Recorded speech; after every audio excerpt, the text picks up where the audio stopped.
Well, after two really great introspective character episodes, we are given a much more messy and scattered episode, but an overall satisfying one that very well sets up what is sure to be a chaotic finale.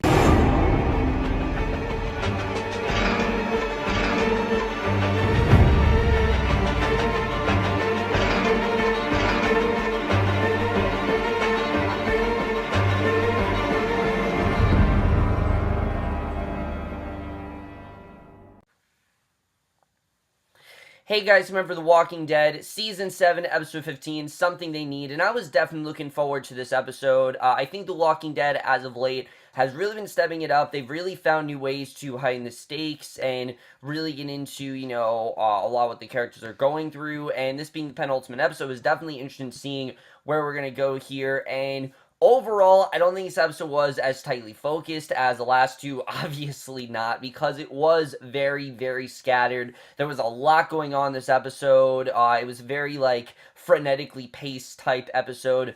But as a whole, I do think we got some satisfying revelations here. We found out some stuff that I'm very happy we finally found out about.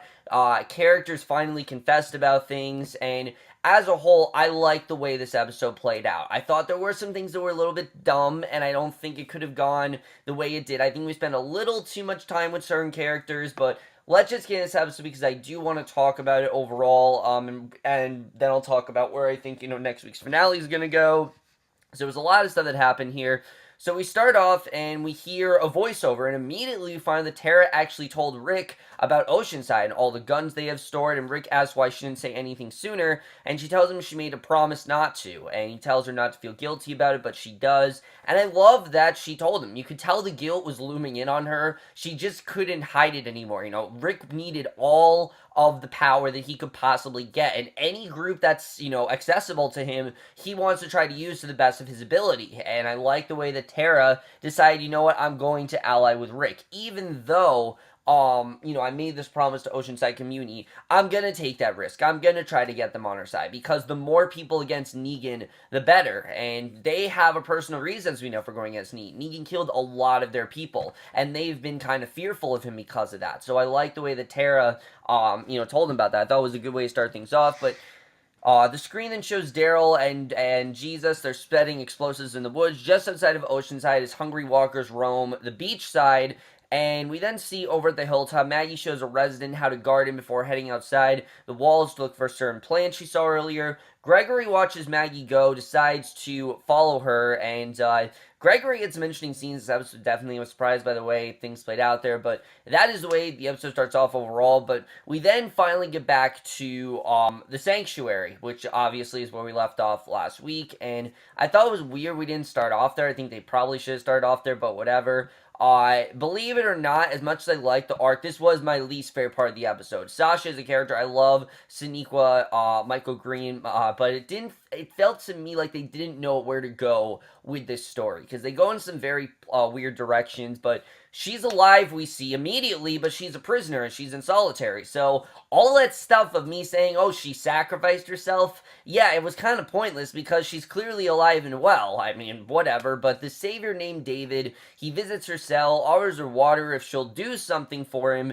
He basically is trying to rape her, making a pass at her. She headbutts him, he starts to make a move on her, and that's when Negan shows up asking what David thinks he's doing. David starts to answer him. Negan points out it was a rhetorical question. Negan reminds David that rape and attempted rape are not allowed, and after David apologizes, Negan puts out this large Bowie knife. He literally puts it right through David's neck, saying he does not accept his apology, and honestly, one of the best moments we've had with Negan so far. Negan actually showed a lot of humanity in this episode. He shows he's not just going to kill anyone, he's not just going to hurt anyone. He has reasons for doing it, and he actually, in his own way, I think was kind of helping Sasha. I thought it was kind of weird the way he did that, but Negan was, again, kind of toned down. He wasn't as ridiculous as he was in other episodes, and, in some ways, he actually kind of wanted to use her to his advantage, which, again, I always like getting into Negan's head. Negan is a very, he is a very flawed mind, definitely, in the way that he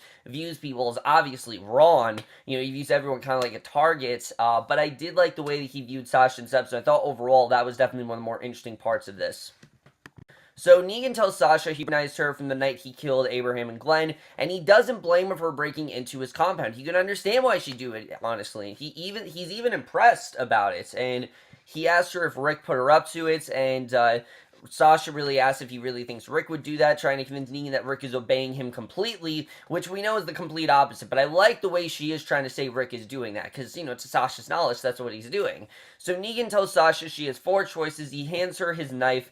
First, she could try to kill him with a knife, but he's standing over her with a bat, so that's obviously not a good idea, because he's just going to kill her anyway. Second, she could kill herself with her, which would be weird and sick, but to each, second, she could kill herself with a knife, which Negan says would be a crying shame, but that's what it seemed like Sasha was going to do. It seemed like she was just going to off herself last week, but that's not what happened. Third, let David, the reanimated zombie, eat her, which would be weird and sick, but to each their own. Or 4, use the knife to stop Dave from turning and join the cause. So he shuts the door behind him, leaves her alone with dead David to think about it. So there are a lot of choices here. She could do what Eugene did and just say that she is Negan. She could just off herself. She could let David kill her. It's either kill or join. There's no other option. That's just how Negan is. You're join me or you're against me, and basically he leaves her behind to join. So Eugene then comes by, brings Sasha a blanket, and holy shit, Eugene. I mean, I've said it before, don't think they have any idea where they want to go with this character.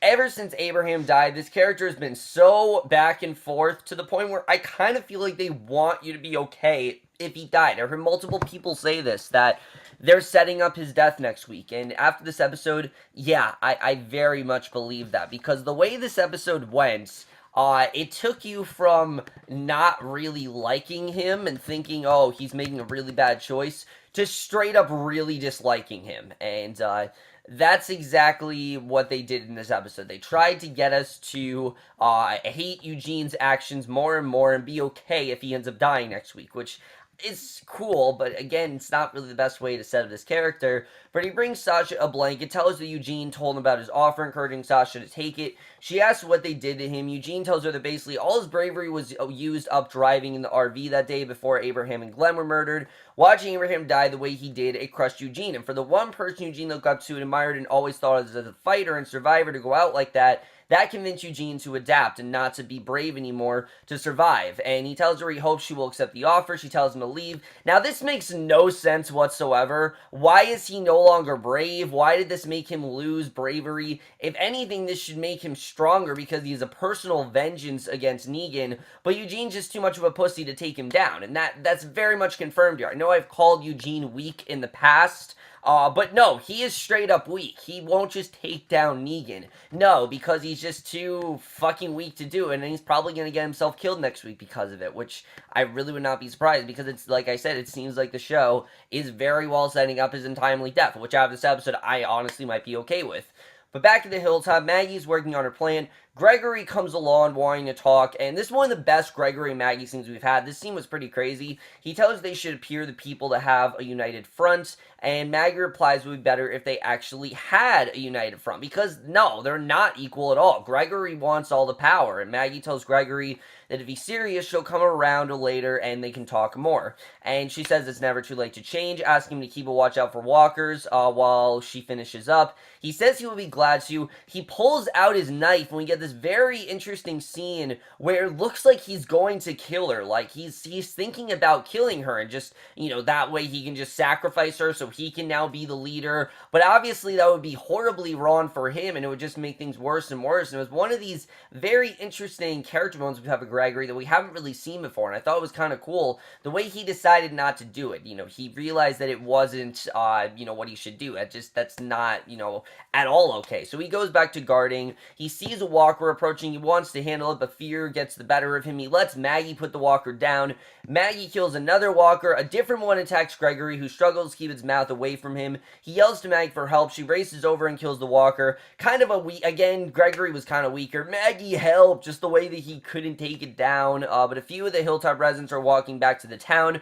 Maggie tells him it's her first time killing walkers, and Basically, one of the people say that's not what he told us. Gregory gets up, walks off upset, and realizing that he really could not get through to Maggie. You kind of feel bad for Gregory in this moment because he kind of does want to be in control, but at the same time, you're happy for Maggie because you want her to stay in control. So I'm hoping they'll find a way to have a balance of power, which is clearly what Maggie wants. It's not what Gregory wants, obviously because of Simon. But I'm interested in seeing really where this is going to go next week. So at Oceanside, Tara sneaks into town. She surprises Natanya and Cindy in their cabin, and she literally is pointing at them with a gun, which probably was not the most diplomatic approach, honestly. Like, she probably could have handled this a lot better than she did. But, I mean, to each his own. I mean, if you want to get them to join, that's completely fine. If you want to straight up threaten them, though, again, they kind of set up her death here. But she warns them that her people are all around. They're going to take over the town, but she can call it off, and Natanya is willing to talk to her leader, Rick, and she tells him that they're going to fight the Saviors, and they're taking their guns, advising them that they should join the fight. Natanya refused to listen and won't talk to Rick. She just doesn't want to join, and which is understandable. Like, I felt like Natanya's reason for not joining made a lot of sense. I mean, she's basically thinking about the mother of this community. Cindy's her daughter. Cindy is her granddaughter. Everyone else is, very well related to Natanya. So she's really built this community on her own. She's not just gonna let all her people go out and get killed because she knows definitely that it's just kind of too strong. So explosions are begin going off. The women of Oceanside run to escape, only to get caught by Rick, Daryl, and the rest of their team. Michonne is up in a tree as both a lookout and a sharpshooter. Natanya approached the group holding a gun to Tara's head. Natanya got the drop on Tara with Cindy's help, and only after disarming her, they discovered Tara's gun wasn't loaded. So Rick tells her to put it down, and only after disarming her, basically tells her to put it down and they can talk. But again, Natanya isn't willing to listen. Tara shouts to Michonne not to shoot, knowing she most likely has a shot she can take. Cindy tells the unarmed Oceanside women that Rick and his group want to fight the Saviors, and Beatrice says out loud that maybe they should also try, but this makes Natanya just more determined to make sure her group does not join the fight, reminding them that they've forgotten what they went through last time. She swears she'll make sure they don't fight because she'll kill Tara and end up being killed by Rick's people, and that will be the end of it. So obviously, that's her fear, that they're just gonna kill them because they're no use to them. But this makes Cindy knock Natanya out so as to avoid any killing. And I understood Natanya's reason for not doing it, but Michonne's still up in the tree, spots a herd of walkers heading their way, yells to Rick. Rick, Daryl, Beatrice, and the others with weapons from a line. Rick tells everyone else to get behind them to become a firing squad, putting down the walkers before they can get a bite out of anyone. Once finished, Beatrice hands her gun back to Rick and shakes his hand. So that was a little bit too much. I think just the whole walkers and everything, we didn't really need that to go down. We just kind of needed Natanya to get through. But I like that at this point, it's like, all right, we have a group that's actually not willing to listen, doesn't want to listen to them, which I like. I like that not every group is just going to straight up listen to them because, I mean, it's a lot. Asking you to, completely give up your life to fight Negan, it is definitely a lot to do because it is kind of one of those things where you can either just, take it, do what he wants you to do, be loyal to him, or just straight up kill him, which is what they're trying to do, and you can tell Natanya's not okay with that. She'd rather take the latter option, which is kind of what they've done. So, back at the sanctuary, Negan opens the door to find that Sasha did put down the David Walker, and she says that he wins, and Negan replies that she wins. He takes his knife back, reveals a little bird told him that Rick is up to no good, and that she's going to help him change that. And later Eugene visits Sasha, telling her he's happy about her decision. She tells him she can't do it. She won't betray her friends, and he has to get something, a knife, a gun, a piece of glass, so she can't die. And then he says he'll think about it. So that means he's probably not going to help her at all because he's too loyal to Negan, which I never understood why he's just so loyal to Negan, why he's not willing to take him down. It doesn't seem like Eugene is doing this thing where, I'm just, I'm waiting to take him down, I'm waiting for that time. No, he's just loyal to Negan because it's more convenient for him. He's just that selfish that he's not willing to help out someone who's supposed to be his friend, and it was really out of character for Eugene. I really was not liking his character in this episode. Like I said, it would be perfectly fine if he ends up dying next week. So at Oceanside, Cindy confesses to Tara that she wants to go with her and that others also want to fight, but it has to be everyone or no one goes. So Tara thanks Cindy for all the time she saved her life, walks off with Rick, who asks her if she's okay. She says yes and that he was right, that she doesn't have to feel bad, and I like that. I like that Cindy did agree to, she wanted to go with her, and maybe they'll be able to convince them, but we'll have to see. At the sanctuary, Eugene slides the poison he had made under Sasha's door, telling her it should work. He hopes it's painless, literally telling her to kill herself. Like, this is him legit just being like, all right, just kill yourself. You know, it's gonna be quick, it's gonna be painless, that's it. So he disagrees with her decision, but he did it because he trusts her and respects her. And Sasha, who was trying to trick Eugene into giving her a weapon she could use against Negan, is very upset about it because now she has nothing to fight with when they open the door. She can't use poison to shove down his throat, obviously. That's not going to do anything. Eugene just wants her to kill herself at this point, you know, just be quick and painless. And just this whole thing I thought was really dumb. It was not all the direction I wanted this to go in. I really was not liking Eugene this episode, and I really hope he fucking dies next week, because this was just really dumb in my opinion. But Rick and the group get back to Alexandria. Rosita opens the gate. They ask where Sasha is, and she says that someone's here. She takes them to a cell they built, and I loved this ending. This ending I thought was really well done. They find Dwight in the cell. Now, Dwight, as we know, has been very back and forth with Negan. He's been loyal to him, but at the same time, he has many reasons to be against him. And Daryl obviously launched himself towards Dwight because all of the hate he has from him, thinking that Dwight is there to reclaim him as a prisoner.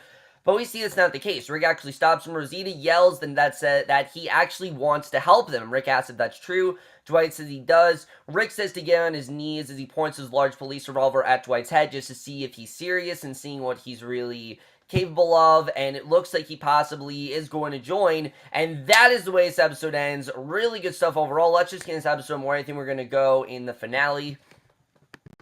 So overall, this was definitely not my favorite episode this season, and it's mainly because this is a season where, you know, we've had so many episodes that are just this character, or this group, or that group, and when you try to combine all these groups together, sure, I understand eventually all these stories have to come together, but it just feels quite jarring, and it really throws you off because you're looking forward to spending an entire episode with one character. And I know that's not The Walking Dead's traditional style, but this season it has. I mean, most of the episodes this season have only focused on one or two plots per episode, and I'm happy about it. I think it's been a good approach for them. I think they've been able to have a tighter focus on character, and this episode just didn't really have that. There was some good stuff, definitely. The best plot, in my opinion, being Tara's. I thought Tara's stuff was really strong here, with her finally telling Rick about the Oceanside community. Some people said it felt out of character for Tara to do, but no, it made sense to me, because eventually that guilt is going to loom in on her. You know, she really had nothing to lose. I mean, Rick needed all the help that he could possibly get, and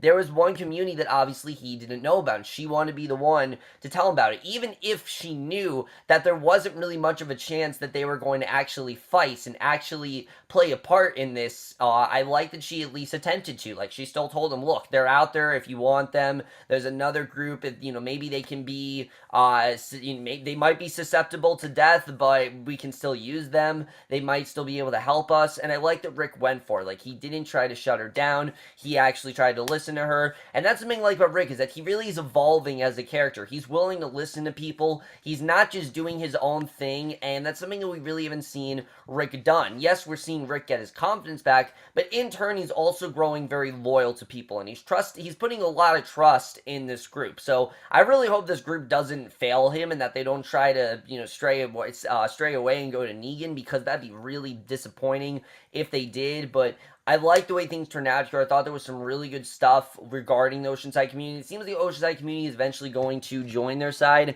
I don't know if Sydney's going to be able to convince Natanya. Obviously, we can tell why Natanya doesn't want to. You know, she has this really nice established community, and things are great, and Negan's not exactly, you know, completely hostile to them. You know, it's definitely more unified, you know, regarding their relation with Negan. It's not nearly as bad, even though he did take out a lot of their people. For the most part, they've kind of just been neutral towards him. They really haven't done anything because they're so fearful of him. You can understand why they don't want to go up against him. But eventually, yeah, they are going to have to rise up, and I'm interested in seeing how long it's really going to take for Natanya to realize that. So I think that overall, that story was definitely very well done. Like I said, it was my favorite of the three. I like where Maggie went here, though, that we had this thing with Gregory and Maggie where Gregory is thinking about killing her. In that 1 second he was going to kill her, he realized that he kind of needs her because she's a lot stronger, she's a lot nicer, she has a lot more conscience in her, and she's not as hungry for power as he is. Like, he definitely is power hungry, but it's understandable why. I mean, after the conversation with Simon, how can you not be, honestly? Like, that whole conversation there made him rethink a lot of things, you can definitely tell. well. How can you not be power hungry after something like that? You just kind of have to be. You have to step up and do what you can to survive, and that's kind of what Gregory was trying to do here. He was trying to off Maggie so he could possibly get that position, which I understood. I understood why he really wanted to do that. Would it have been the best thing to do? Obviously not. He would have had a death on his hands, so I like that he at the last moment decided, no, I'm not going to kill her. I'm going to try to work with her and get her to listen to reason. And he realized that he kind of needs her because he doesn't really know how to fucking kill a walker, which I don't really believe, because if he's really been around this long, he hasn't really been able to kill a walker. I don't really understand that. There are walkers literally everywhere. I don't understand how he hasn't been able to kill one, but, whatever. I mean, if he really is that weak to kill a walker, why is he even running this community? I don't really understand that, but we'll have to see what ends up going down there. I think that's definitely going to be interesting. I really was not a fan of Sasha's plot in this episode. I like Negan. I like that Negan basically told her, look, you're with me or against me. That's just kind of how it is. But he also sees that she's very tough and that she is willing to kill people if she has to and that she's willing to get by. So, I thought that was good. What I didn't like was Eugene. I thought Eugene was unnecessarily cruel in this episode, and that not only just cruel, he was definitely very much against her, and he really was just telling her, look, just kill yourself. If you're not gonna ally with Negan, just die. You don't need to be here. You're a waste of space. You're not gonna say that you're Negan. You're not gonna do what I did, so just kill yourself. And that's essentially what he told her to do. And like I said, I really think they're just kind of setting up his death, where if he dies next week, I am perfectly fine with that. I think that is exactly the thing that needs to go down. I am sick of this character. I really don't like him anymore. I've never really liked Eugene to begin with. The only good storyline he's ever had is the one with him and Abraham, with him betraying Abraham. I think they've done a good job with that story. But ever since that, they really have not known where to go with Eugene as a character. And I would not be upset if they just off him next week. I think it would be the right direction for the show. I think it would be kind of just like a mercy killing at this point. And, just kill him before it gets worse. Like, honestly, if you want to just kill him now, by all means do it, because it's probably just gonna get worse anyway. And before anything worse happens, just kill him. Just off him completely. Don't talk about this storyline. Pretend it never happened, and I'll be fine with that, because I really am not a fan of where they went with his character. Never really loved him to begin with. I feel like the only reason that Eugene and Rosita were actually strong as characters was because of Abraham. It wasn't because they were good characters. It was because Abraham was so good that we just kind of thought they were good, and as we've seen this season, they really are now the strongest of characters. So I would not be surprised if Eugene ends up getting killed off next week. Rosita, I think, is okay now because Sasha set her free and actually got her to think rationally. The whole thing with Dwight, though, I liked. I like that we now have Dwight joining the fight. I'm interested in seeing really where that's going to go. But I don't think his arc has been as strong as they want it to be. We've only had like 2 or 3 episodes with him all season, and it hasn't been enough to convince me that, oh yeah, he will definitely go to their side. He's been contemplating a lot. He's seen a lot of the things that Negan has done, but I didn't think he would really switch sides till the end of the season, not the penultimate episode. I thought it was going to take Negan to kill someone very significant and kill someone, that really was near and dear to his heart.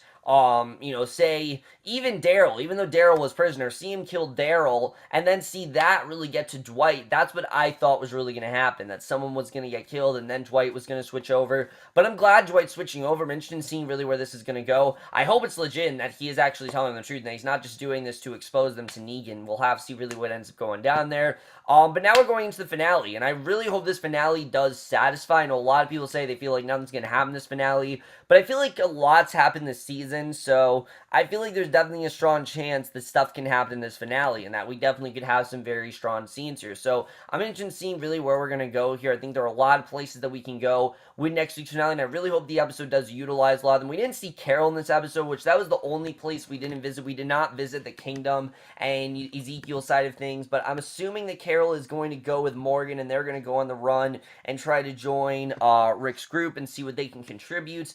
But again, I could be wrong. We'll have to see where next week's episode takes us. But overall, guys, this was definitely not my favorite episode of the season. I thought there was some really good stuff going on with the Oceanside community, but as a whole, was not the most tightly focused. We really kept jumping around between different storylines. It seemed like there just wasn't a focus on a clear character. They tried to focus on 3 characters. It really did not work, and in the end, I think this season is just better off when it focuses on single storylines. But I still enjoyed this episode as a whole. It was definitely entertaining. I thought there were some really good scenes in there, and I am overall going to do the Walking Dead, Season 7, Episode 15, Something They Need, a 3.5 out of 5 or a B-. Not the worst episode ever, just not as tightly focused as the last 2 episodes have been. Like I said, I think the show is just better when they focus on single character episodes. There were some good scenes in there, there were some good directions we went, just as an episode, it didn't really work as one whole episode, and it didn't really hold my interest like the past 2 have.